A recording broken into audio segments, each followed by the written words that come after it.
In today's video, I'm going to teach you how to remove user from channel in Slack.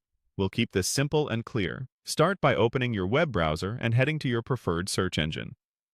In the search bar, type Slack and press Enter. Click the official Slack website and sign in to your workspace if you're prompted. You can follow along in the browser or in the Slack desktop app. The steps look and feel the same. Once you're in, open the channel where the person is currently a member. This can be any channel you have access to, whether it's public or private.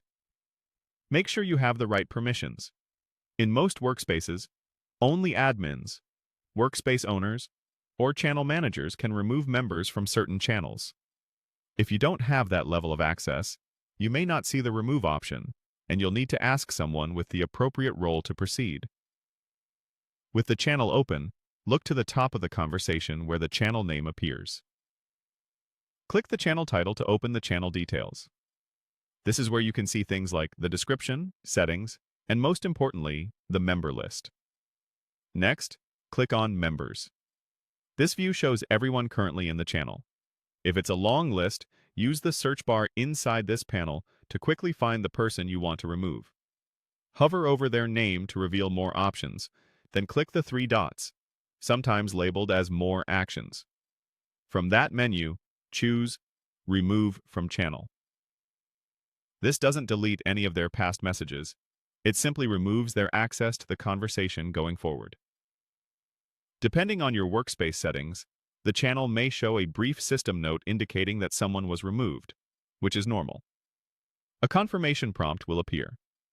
Take a moment to ensure you've selected the correct person, then click Remove to confirm. The change takes effect immediately, and the person will no longer be able to view or post in that channel. If you don't see the members option, or the remove from channel action isn't available, that typically means you don't have the necessary permissions, or the channel has restrictions set by your organization. In that case, check with your admin or a channel manager.